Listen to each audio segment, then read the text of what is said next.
Sí, no hay problema. Creo que la entrega del trabajo práctico ese que yo les había puesto creo que era en estos días, así que eh, lo pueden ir terminando tranquilamente. No hay problema con el tiempo. El tema es que lo suban. Creo que hay uno que me lo mandó por mensaje privado. La idea es que lo suban a las tareas entregadas ahí en el tablón, así en la página de Classroom. Ya me queda a mí como que lo entregaron, ¿tá? Que está hecho. Ah, listo. Bien, vamos al apunte, a ver hasta dónde habíamos llegado. Hola, Yo voy a profe. buscar el pendrive que no lo dejé acá, a ver si lo tengo. Creo que no lo traje al pendrive con el apunte. Tengo el apunte impreso, así que espérenme 2 minutitos, voy a ir a buscar el apunte. Bien, vamos a ir a buscar el apunte, que para eso lo publiqué acá, lo tengo acá, y vamos a ir más o menos, no sé si habíamos llegado hasta los símbolos de los circuitos. Refresquenme un poquito la memoria ustedes, a ver si más o menos habíamos llegado hasta acá. Sí, ahí sí. Hasta ahí. Bien. Creo que un poquito más abajo todavía. Bueno, vamos a más o menos enganchar desde acá, Es- que habíamos visto un circuito eléctrico básico que está compuesto en la parte izquierda por una fuente de energía. En ese caso, acuérdense que como estaba dibujada en ese sentido, se representaba igual que los elementos que habíamos visto anteriormente, que puede ser un generador.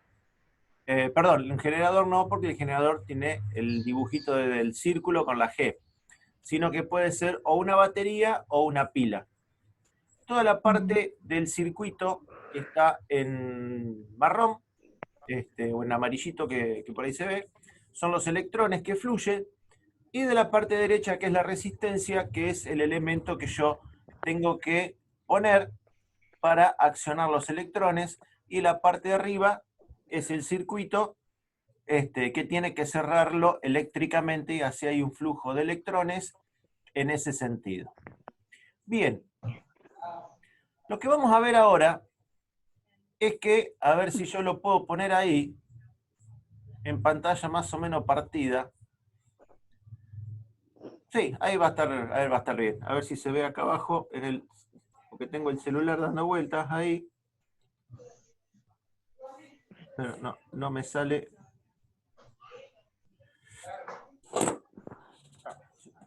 Se mató el teléfono.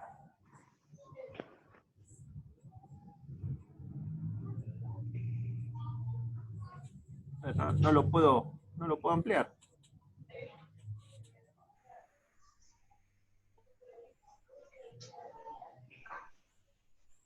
Bueno, ahí más o menos le quise hacer un zoom al teléfono y apreté macana acá. Bueno, confírmenme si se ven las dos partes de los circuitos arriba y abajo. Sí. Bien, entonces la definición que nosotros vemos ahí al medio dice: el sentido convencional de la corriente es el sentido que se ha tomado como oficial por motivos históricos, y es con el que vamos a trabajar. Bien,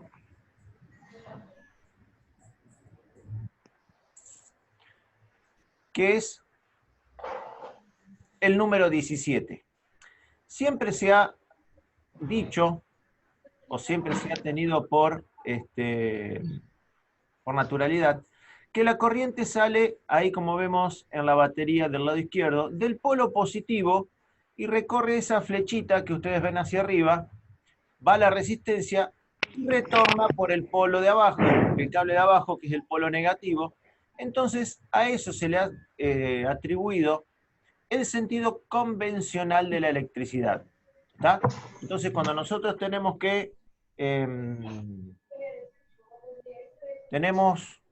que tener cuidado con cuáles de los cables puede llegar a tener corriente, que nos podemos quedar electrocutados, siempre en la casa se dice el polo positivo o el polo de la fase, que es el que tiene la corriente.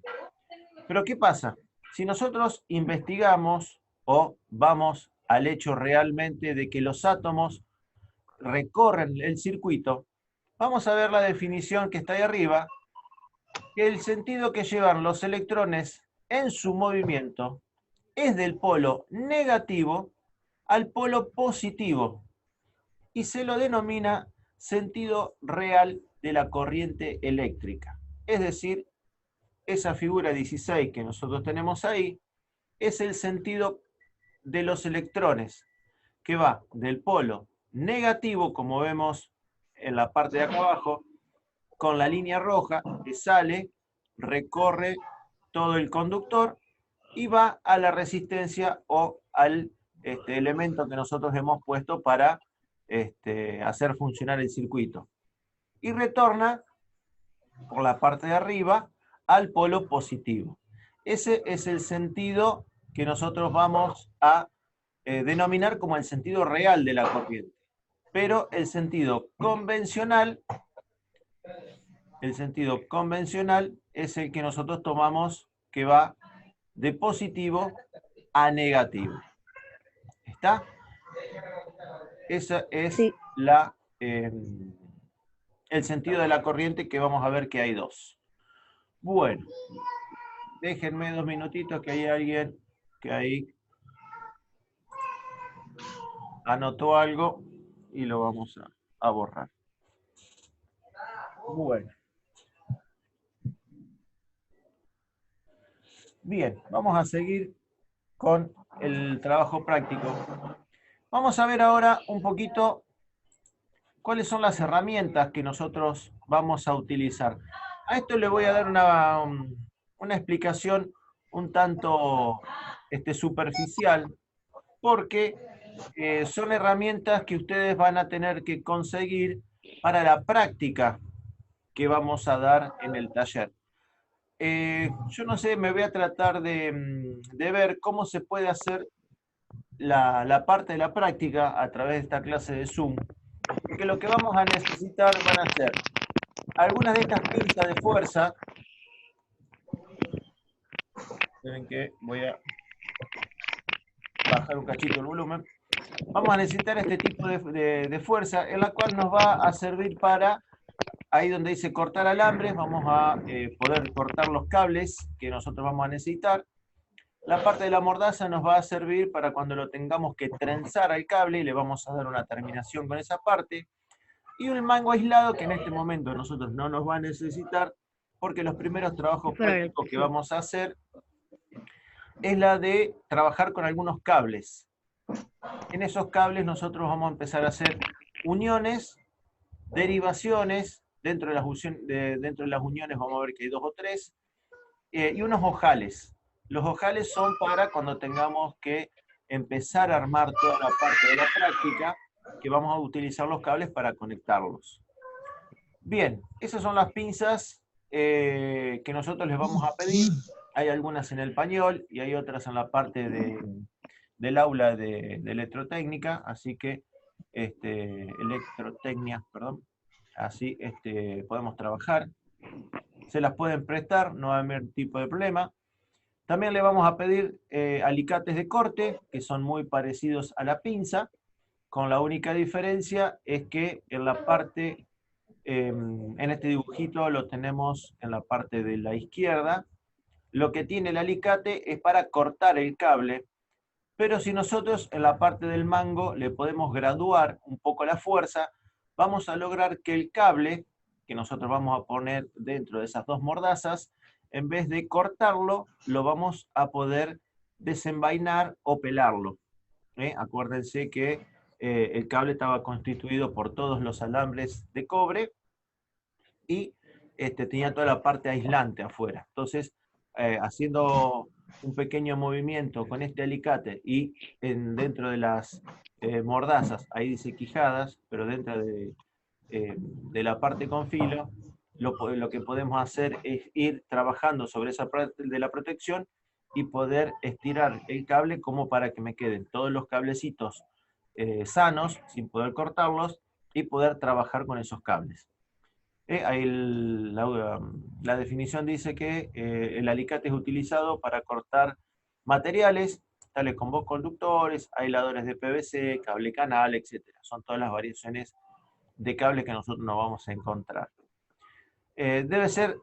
Debe evitarse de ser utilizado para cortar alambre de acero o chapa, ya que toda la parte de las mordazas se empiezan a deteriorar. Y es como desafilar un cuchillo. El cuchillo tiene un cierto corte, pero si yo le pego un clavo, lo que voy a hacer con ese filo va a ser romperlo. Con esto pasa más o menos lo mismo. Para cortar alambres hay otro tipo de pinzas. Incluso creo que las de ahí arriba, a ver si está en el dibujo. No, esta no lo tiene, pero sobre esta zona que está acá, ahí donde dice articulación abajo, tiene un lugar para cortar alambres relativamente gruesos. Por ahí se puede utilizar la parte de las mordazas para cortar alambre. Pero bueno, la idea es que con el alicate no cortemos alambre, así mantenemos toda la zona de corte bien afilada para poder hacerlo. Ahí en la punta dice que es para que no se desafilen y se produzcan mellas en la cuchilla. Mellas son daños. Preservarlo de manera aumenta significativa su vida útil. Hay que cuidarlo. Otro que vamos a utilizar es el destornillador de punta plana. Esos destornilladores lo vamos a utilizar cuando hagamos el tablero más adelante, cuando volvamos a la actividad, porque en alguna parte del tablero nosotros le vamos a dar unas borneras. Las borneras son como un prisionero, tienen una tuerquita, perdón, un tornillito, en la cual nosotros ponemos en la parte de abajo, tiene como un tubito hecho de bronce para poner el cable, y con la punta del destornillador es como un prisionero que lo va a apretar al cable para poder terminar en esa bornera y poder utilizar el trabajo. Bueno, da un pequeño desarrollo de lo que es el destornillador, tiene el mango, el vástago y la punta. ¿Tá? La mayoría de los destornilladores se piden por el diámetro del vástago, de 3-6 milímetros, y por el tipo de punta. Si es punta plana, o ahora vamos a ver otro tipo de punta. Bien, hay distintas marcas, puede ser Stanley, puede ser Crossman, bueno, hay muchas marcas de destornilladores. Se van a encontrar, haciendo un pequeño paréntesis acá en los destornilladores, que algunos tienen la punta pintadas de negro. Esos destornilladores que están pintados de negro en la punta quiere decir que esa punta está imantada. Si en algún momento tenemos que armar algún circuito o poner por ahí algún tornillo en vez de para arriba, para abajo o al revés, quiere decir que en la punta tienen un pequeño imán, ya viene, cuando lo compran, viene con esa característica de tener esa punta pintada de negro. Entonces tranquilamente le pueden poner el tornillo y no se les va a salir de donde lo tienen que colocar. Eso más que nada es que por ahí, si trabajando con alguna plaqueta electrónica o con algún equipo, y justo el tornillo que sacaron está muy adentro, donde lo tengan que volver a poner, y en vez de llegar hasta ahí con una pinza o con la mano, ponen el destornillador en esa punta y como está imantado, pueden llegar tranquilamente a colocar el tornillo en su posición. Bien, ¿qué más dice? Su uso está indicado en introducir y apretar o extraer y aflojar todo tipo de tornillo con ranura de la cabeza apropiada, una ranura plana.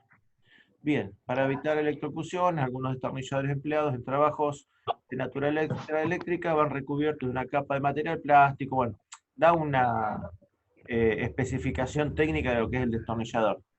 Y el otro es muy parecido al que nosotros vimos ahí, se llama destornillador de punta Phillips, como los televisores o como los equipos electrónicos de marca, y tiene la característica de que la punta ya no es plana, sino que tiene una cierta conicidad, y aparte tiene como una cruz. Si yo lo veo de frente, tiene como una cruz en la parte de poner el tornillo. Bien, esos son los destornilladores que nosotros vamos a utilizar. Creo que otra herramienta por ahora no vamos a utilizar. Después les iremos dando, vamos a ver cuándo nos vamos a reunir las características de estos destornilladores. Y obviamente ya les va a quedar para todo lo que sea la continuidad de ustedes en el colegio, para que les queden este tipo de herramientas. La idea es que cuando ustedes vayan pasando los sucesivos años y cuiden todas las herramientas que nosotros les vamos pidiendo, van a ir completando una pequeña caja de herramientas, así cuando tengan que utilizarlas para alguna tarea que sepan desarrollar, ya tengan las herramientas para poder utilizarlas. ¿Tá? Más allá está decirle que cada una de las herramientas que nosotros les vamos a pedir, primero y principal, como siempre lo decimos, traten de buscar si el papá o el abuelo o alguien se las quiere prestar, o si ya han tenido algún hermano que se las pueda prestar. No es necesario salir a comprarlas, pero si, bueno, alguno no tiene y la tiene que salir a comprar, después le vamos a dar las especificaciones de los destornilladores y los alicates y la pinza. Y obviamente lo que le pedimos es que por ahí todos los van a comprar al mismo lugar, o el distribuidor vende, o al revés, el distribuidor zonal en todas las ferreterías vende el mismo modelo de destornillador o de alicate, es personalizarlo de alguna forma. No algo que sea fácil, ponerle una cintita scotch con el nombre de ustedes, no, porque por ahí se lo sacan y ya está. La idea es hacerle alguna marca específica que por ahí a ustedes los identifique. Por ejemplo, en el destornillador, en la parte del mango, agarrar una hojita de sierra y hacerle 2 rayitas, hacerle una rayita y una en diagonal. Si alguno tiene, no sé, algunos números de percusión, son esos números que se impactan con el martillo. Ponerle, no sé, los 2 últimos números del documento, los 2 últimos números de donde vive, no sé, si tiene letras, ponerle las 2 iniciales o la inicial y el apellido. Bueno, tratar de identificarlos, porque ante la menor duda que se pierdan las herramientas, nosotros los docentes, yo o cualquiera de los que estemos en el colegio, ya tenemos una idea de lo que estamos buscando. Si estamos buscando, por ejemplo, ese destornillador Phillips, que en la parte acá del mango alguien le puso las letras CA, por ejemplo, que son las iniciales mías, entonces cuando se pierda un destornillador vamos a saber qué estamos buscando. Estamos buscando un destornillador Phillips que tiene las iniciales de mango negro, que tiene las iniciales CA. ¿Está? Entonces, que les quede, que por ahí cuando vayamos a trabajar con las herramientas, las identifiquen bien. Bien. Acá lo que yo les decía con el tema de el segundo trabajo práctico, ahí dice actividad número 2. Por las dudas, yo me voy a tratar de hacer un pequeño video, no sé si video, pero encontrar la forma de poder interactuar por ahí con ustedes en un segundo trabajo práctico, pero ya es manual, en la cual no es tan fácil explicarlo como si fuera el átomo, sino que ya tiene un poquito de práctica con los cables. Y los trabajos prácticos que vienen son algo así. Se llama, por ejemplo, este es el empalme cola de rata, donde acá tiene una explicación. Creo que la mayoría de ustedes debe tener el manual, el apunte este. Entonces, para que ustedes lo vayan viendo un poquito, que dice que este tipo de empalme se emplea cuando los cables no van a estar sujetos a esfuerzo de tensión elevado. Quiere decir que no van a estar tironeándose uno con respecto al otro. Se utiliza para hacer las conexiones de los cables en las cajas de conexión, en cajas de conexión o salidas, ya sea de toma corrientes o interruptores. Y ahí da un ejemplo que es el más fácil de hacer, que es, por ejemplo, yo estoy acá en el dibujito de la izquierda, donde yo tengo dos cables, el superior y el inferior, lo pelo aproximadamente entre 2 y 3 centímetros, ahí el apunte dice 1 pulgada. 1 pulgada son 25,4 milímetros, es decir, 2 centímetros y medio. Así que pelarlo aproximadamente entre 2 y 3 centímetros. Lo que acá nos muestra el apunte es que estos cables tienen que ir trenzados, quiere decir que yo ni bien los pelo, a cada uno de ellos, de esos dos que están ahí, lo tengo que retorcer. Y a su vez, una vez que ya lo tengo retorcido, el de arriba y el de abajo, voy a hacer ese tipo de uniones con con los conductores, tanto el superior como el inferior. Se ve bastante bien, está bien explicadito el dibujo. ¿Alguno tiene alguna duda cómo se puede llegar a hacer? No. Creo No, que está bro. bastante bien. Lo que se hace con este tipo de conexión, yo el otro día tuve que conectar unos cables de esta forma, porque los cablecitos eran muy finitos y cada 2 por 3 se cortaba uno. Entonces lo que hice fue estos dos cables, con la protección incluida, esto que está bien acá a la izquierda, los junté, los puse en paralelo, trencé los cablecitos, ¿tá? Para que estuvieran unidos. Para yo asegurarme la conexión, prendí un soldador de estaño, estañé toda esa parte del conductor, y después, en vez de ponerle un protector, como está en el dibujo de la derecha, lo que hice fue ponerle un cablecito termocontraíble. El cablecito termocontraíble es como si fuera una protección del plástico que cuando uno lo calienta se contrae, tiene esa propiedad de contraerse. ¿Está? Entonces, yo me evité de ponerle en la parte que quedaba expuesta al aire, se le podría haber puesto un poquito de cinta aisladora, no hay problema. Lo que vienen son unos protectores o unos capuchones de plástico, como muestra el dibujo de la derecha, en la cual yo uno los cables con esa forma que dice ahí, y a su vez se le pone ese protector de plástico como si fuera una tuerquita, se va atornillando, hay que comprar obviamente el diámetro acorde al empalme que nosotros vamos a hacer, y directamente ya una vez que formó esa protección, queda ahí directamente.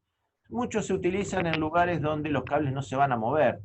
Entonces, como dice por ahí arriba la definición, yo me voy más arriba, en el segundo renglón dice, se utiliza para hacer las conexiones de los cables de las cajas de colección o salidas, en las cuales no van a sufrir de tensiones o esfuerzo, no van a estar constantemente tironeándose, sino que una vez que nosotros hicimos ese empalme, queda en el lugar y no sufre ningún tipo de movimiento. Bien, este otro empalme se llama Western Union, nos sirve para dos tipos de alambre donde soporta mayores esfuerzos de tensión y se utiliza principalmente para tendidos eléctricos. Se los voy a mostrar, así vemos la definición. ¿Tá? Yo tengo el cable que está del lado de la izquierda, ese que señalo acá, y tengo el cable del lado de la derecha, que es la que tengo que continuar la conexión. Este tipo de empalmes, bueno, suponemos que estamos haciendo una instalación eléctrica y se nos terminó el cable y lo tenemos que continuar, o puede que por ahí lo cortamos mal al cable y tenemos que continuarlo. Bueno, de alguna forma sirve para extender la línea del cable que veníamos trayendo la corriente. Para esto, lo que se hace es, se retira aproximadamente, hay 18 centímetros de la punta, pero es según el cable. Si el cable es más chico, se puede retirar el aislamiento un poco menos, pueden ser unos 4 o 5 centímetros, de la punta de los dos conductores a unir. Se realiza en cada uno de los alambres una L. Ahora vamos a ver lo que hay un paso que no lo está nombrando, que es que ni bien ustedes retiran el aislamiento de los cables, también tienen que volver a trenzar los alambrecitos que nos quedan. Estos ejemplos están hechos porque las uniones que están haciendo acá son con alambres. El alambre es rígido, no tiene filamentos. Entonces el paso 1 es retirar aproximadamente entre 5 y 8 centímetros de cada uno de los cables. El segundo paso es hacerle un quiebre en forma de L, aproximadamente entre 1/3 y la mitad del largo. Acá lo muestra a la mitad, pero más o menos en la práctica con 1/3 del largo, o casi hasta la mitad está bien. Y acá veo el cable que viene del lado de la izquierda, lo paso por este lado, fíjense que pasa por atrás del cable que viene de la derecha, y el cable que viene de la derecha pasa por delante del que viene de la izquierda, pero acá pasa por atrás. Queda enganchado, ¿vieron cuando ustedes hacen con los dedos así como que quieren unir algo?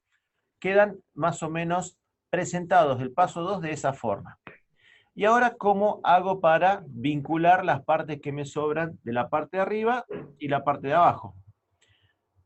Vamos al paso 3. Y así es como tendríamos que trenzar lo que me está sobrando de abajo. Es decir, el cable de la izquierda, ya lo voy a ir poniendo recta, pasa por atrás del cable que viene de la derecha, doy la vuelta hacia adelante y lo voy a trenzar o lo voy a enroscar hacia el lado de atrás. Me va a quedar como un resorte. Y en el paso 4, si ustedes se fijan, o vuelvo un cachito al paso 3, el cable que quedó para arriba, a ver si puedo hacer un poquito de zoom, ahí está. ¿No? Ahí está. Este cable que viene de la derecha ya está trenzado con el que venía de la izquierda, pasa por atrás del que está a la izquierda, y toda esta parte que está hacia arriba, yo lo tengo que volcar hacia el lado de adelante y trenzarlo con el que viene del lado de la izquierda. Y me va a quedar algo así. ¿Está? ¿Se entendió bastante bien con los dibujitos? Sí. Bien, le tiene que quedar como si fuera un resorte comprimido. ¿Está? Si queda un poquito de cable, ¿está? Como está mostrando acá, que yo estoy mostrando con el mouse, no se hagan ningún problema. Es todo cuestión de práctica. ¿Está? Vamos a ver que si por ahí pelaron 5 centímetros y no alcanzaron a cubrir esta parte del cable, podemos pelar 1 centímetro más y ahí vamos a cubrir toda esta parte que nos quedó sin retorcer el cable. O la otra que se puede hacer es toda la parte de la protección, la aislación de plástico, nosotros la podemos sujetar de una punta e ir ciñéndola hacia adelante y más o menos se va a ir cubriendo toda esta parte con la protección de plástico. Así que no se hagan ningún problema, es cuestión por ahí de las primeras prácticas. Bien, ¿para qué nos sirve eso? Este tipo de unión es un poquito medio engorroso, pero lo que nos va a dar la ventaja con respecto al empalme anterior, vuelvo un poquito al empalme anterior, es que si yo tengo este tipo de empalme y yo necesito, por ejemplo, el de arriba es el que se me terminó, el que venía corto, y tengo que continuar con el de la derecha hacia allá, tengo que continuar. Entonces, toda esta unión, lo que yo voy a tener que hacer es solaparla sobre la parte del de la izquierda o solaparla sobre la parte del de la derecha. Y eso lo que a mí me va a crear es un nudo. ¿Está? Entonces, cuando yo tenga que pasar varios cables por una casa o por algún lugar donde yo tenga que pasar los cables, no se olviden que para conectar algo yo tengo que pasar 2 cables, el positivo y el negativo, o fase y neutro. Entonces lo que me va a hacer es que si yo me quedé corto con los 2 cables que vengo, yo en ese nudo voy a tener una obstrucción. En cambio, si yo vuelvo al cable, este que está acá abajo, hago una unión de este tipo, fíjense que el cable queda prácticamente del mismo diámetro. Vengo con un diámetro de, por ejemplo, 2 milímetros acá a la izquierda, hago la unión, que es un poquito más chica, a eso después se le puede poner un termocontraíble o se le puede poner cinta aisladora, y continúo del parte de la derecha con el mismo diámetro. Quiere decir de que si por ahí yo necesité hacer esto en una conexión eléctrica, vamos a suponer que el cable de arriba es la fase y la parte abajo es el neutro. Fíjense que no me queda ningún nudo como me hubiera quedado en el primer tipo de ensamble, en el primer tipo de unión. Entonces, y se hace desfasado a propósito para que si por ahí algún cablecito que me haya quedado sin poder retorcerlo, y por ahí pincha el termocontraíble o pincha por ahí la cinta heladora, lo que en esta parte, por ejemplo, a mí me está cubriendo es que en el cable de abajo yo tengo la protección todavía. Y en la parte de la derecha me pasa lo mismo. Si llego a tener alguna fuga porque se pinchó la cinta heladora o se pinchó el termocontraíble, no me hace ningún tipo de cortocircuito arriba porque tengo la unión del de arriba, el aislante del de arriba. ¿Tá? Entonces se hacen así las uniones. Bien, aunque parezca mentira, se me termina el tiempo. Volvemos un poco a la clase. Si alguno de ustedes quiere conseguirse algún cable para la semana que viene fino, tiene que ser lo más finito posible, hacemos algo de la práctica de esto. Yo me consigo algunos cables acá y se los trato de hacer la práctica. ¿Puede ser? Sí. Dale. Profe, Sí, se me termina, dale. yo tengo una caja con todas cables, interruptores, cosas para hacer sistemas que mi papá tiene Sí. y yo por ahí hago cosas. Listo, conseguite un pedacito de cable y lo hacemos. Listo. Los vemos el miércoles que viene. Chao.